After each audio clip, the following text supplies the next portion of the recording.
Ավելի քան 2 ամիս անազատության մեջ գտնվող Շիրակի թեմի առաջնորդ Միքայել arczepiskopos Աջապայանը սեպտեմբերի 15-ին դատարանում նիստի ժամանակ շնորհակալություն հայտնեց վերջին 80 օրերի համար։ Ես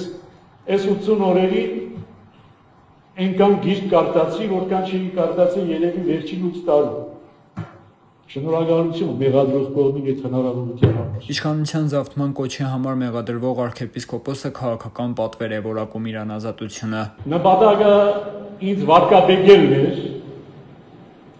ցույց տալու համար հասարակության լայն զանգվածներին, որ տեսեք այն հոգևորականը, որին դուք այսքան տարի հարգել եք, հանցագործ է։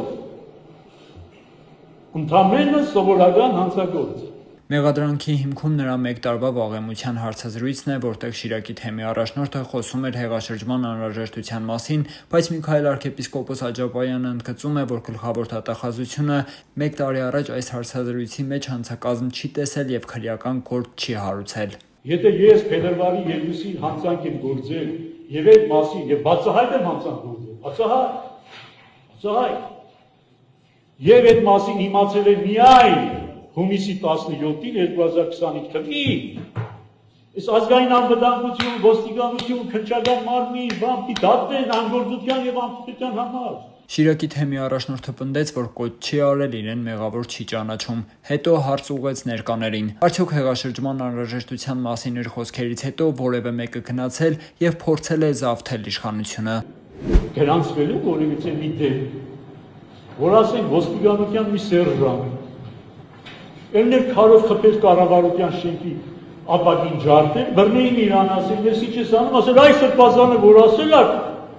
հեղաշրջում, այս է հեղաշրջում եմ անում։ Իր ձերբակալությունը, խուզարկությունը ու անձնական օրագրում կատարված գործողությունները որակեց խայտառակություն։ Փտները մտցրեցին օրագիր, այսինքն իմ մտքի մեջ, եւ այնտեղ բան չգտան։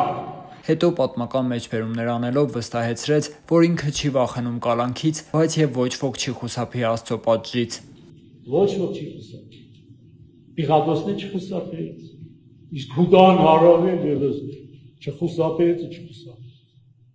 Ուրեմն ինձ Աստծուց տրված իշխանության։ Ես դատապարտում եմ Մարգարյանից սկսած, վերջացած են բոլոր նրանցով, ովքեր դեռ իրենց մատը կթաթախեն իմ անմեղության մեջ եւ կփորձեն այդ անմեղության հաշվին կայանալ կամ տուն պահել։ Այդ տունը կքանդվի։ Դատախազության հիմնավորումն այն է, որ Շիրակի թեմի առաջնորդը իշխանությունը զավթելու միտքը կրկնել է մի քանի անգամ։ Դատականության ընթացքում հետազոտված յուրաքանչյուր ապացույց հոշպատ է օբյեկտիվության բարձր աստիճանի։ Այն հիմնված չէ որևէ անձանց հայտնած տեղեկությունների վրա եւ մեղադրանքի կողմը ներկայացված մեղադրանքը